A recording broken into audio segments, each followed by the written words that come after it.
It's tough out there right now for climate denialists. Faced with published scientific opinion and shifting public and political opinion, denialists are increasingly in retreat.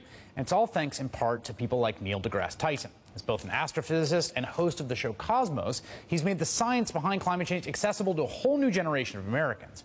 I had the opportunity to sit down with him and talk climate change reality and rhetoric and what it all says about our democracy.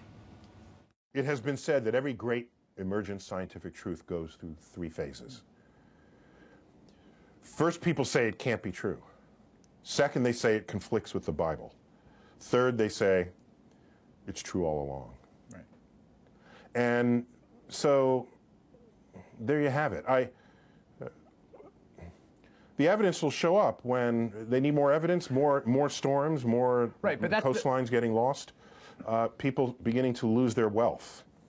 People, if they begin to lose their wealth, they change their mind real fast, I've found, particularly in a capitalist culture. So I think that's what will happen. By the way, no matter what happens in climate change, our species will still be here.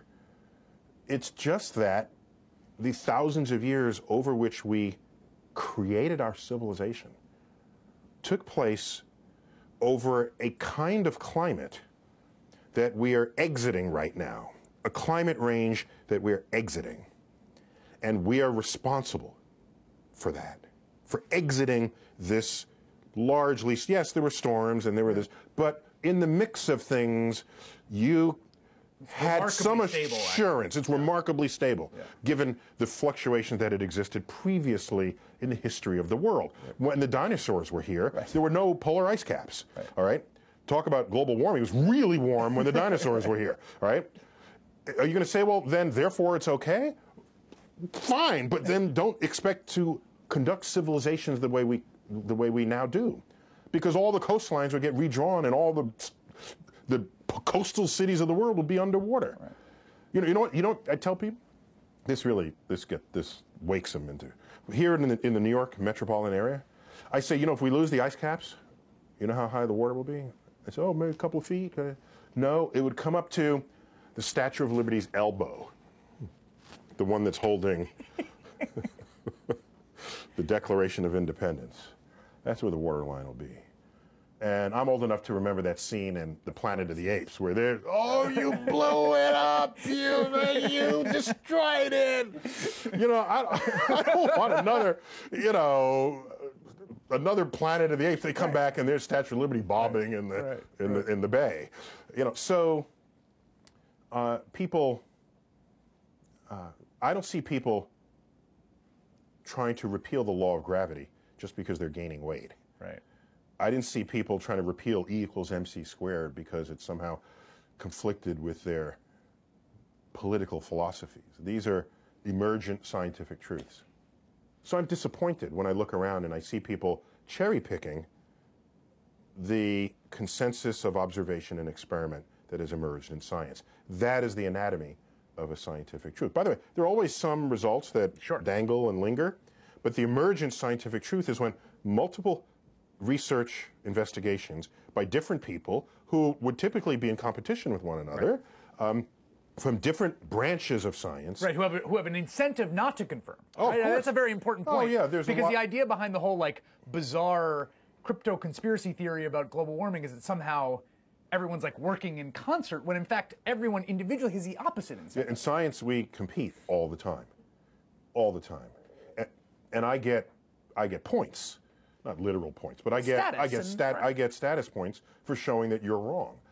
For designing an experiment cleverer than your experiment, then I get credit for being not only smarter than you, but showing that your bombastic boasting of some new result is actually wrong. All right, so here we have people who would normally compete in different sort of cottage industries of climate. You have the biological study of species, the propagation of species geographically, or through one season into the next. What happens if it's not cold enough to knock off a certain kind of parasite that would have to start from scratch each year, but now it's starting from a higher base level of population. You bring, so the biologists, the chemists, the geologists, the oceanographers, the glacial specialists, all these people come together Well, they don't actually, they publish. Right. Yeah, and you take a step back, hey, wait a minute, that matches that, and this points to that, and they got that from the south and that from the north. Whoa. There's an emergent scientific truth here. There it is. And by the way, we're in a free country, so I'm not going to hit anybody on the head and say you must believe this. Part of what it is to be in a free country is you can believe what you want. The problem comes about is if you believe what you want and you are responsible for the governance of the nation. I'd like to think that governance is based on objectively verifiable truths. Otherwise, what kind of culture have you created? What have you done? What is that? I don't know what that is, but it's not an informed democracy. The creationism backlash against Cosmos, Neil deGrasse Tyson responds next.